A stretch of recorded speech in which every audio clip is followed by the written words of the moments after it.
आपण आता ही अयोध्येची दृश्य बघतोय। अयोध्येमध्ये रामनवमीचा उत्साह तुम्हाला बघायला मिळतात। सूर्यतिलकाचा हा कार्यक्रम अयोध्येमध्ये सुरू आहे। प्रभू रामचंद्रांच्या या बालमूर्तीवर सूर्यकिरणाचा हा तिलक दरवर्षी हा सोहळा संपन्न होतो। रामनवमीच्या दिवशी दुपारचे 12 वाजलेले आहेत। हा रामजन्मोत्सवाचा मुहूर्त आहे। रामाचा जन्म सुद्धा याच मुहूर्तावर दुपारी 12 वाजता झाला होता आणि त्याचमुळे आपण आज रामनवमीच्या निमित्ताने प्रभू रामचंद्रांच्या या बालमूर्तीवर सूर्यतिलकाचा अभिषेक बघतोय।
अयोध्येतल्या राम मंदिराची दृश्य तुम्ही पाहताय। अभूतपूर्व असा हा सोहळा आहे। रामनवमी निमित्त रामलल्लाच्या या मूर्तीवर सूर्यतिलकाचा अभिषेक होतोय। राम मंदिर उभारणीनंतर दरवर्षी रामनवमीच्या दिवशी हा अभूतपूर्व असा सोहळा साजरा केला जातो। प्रभू रामचंद्रांच्या या मूर्तीवर बालमूर्तीवर दरवर्षीप्रमाणे यंदाही रामनवमीच्या दिवशी सूर्यतिलकाने अभिषेक घालण्याचा हा सोहळा। आख्यायिकेनुसार प्रभू रामांचा जन्म हा दुपारी 12 वाजता झाला होता, त्यामुळे बरोबर दुपारी 12 वाजता रामनवमीच्या दिवशी सूर्यतिलकांचा हा अभिषेक घालण्यात येतो।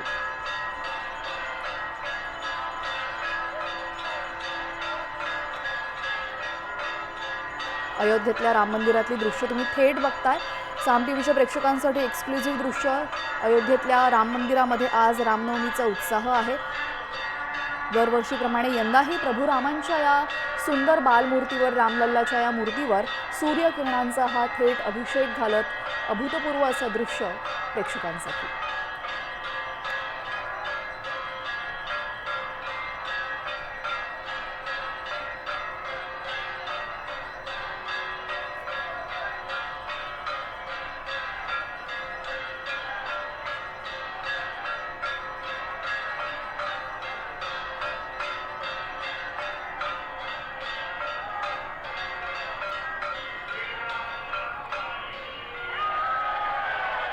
अयोध्येमध्ये प्रभू रामाचं हे मंदिर बांधत असताना आपण पाहिलेलं आहे, योग्य पद्धतीने शास्त्राचा आधार घेऊन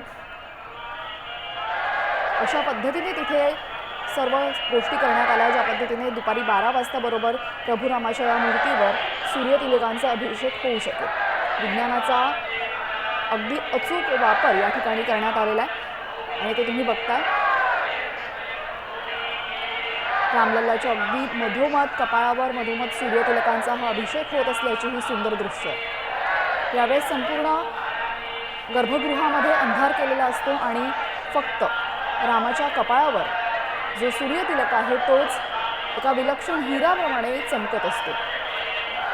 रामलल्लाच्या मंदिरातली ही दृश्य तुम्ही पाहताय। आरती संपन्न झालेली आहे। प्रभू रामचंद्रांचा रामलल्लाचा हा श्रीरामांचा राजतिलक सूर्यतिलकाचा कार्यक्रम पूर्ण झालेला आहे।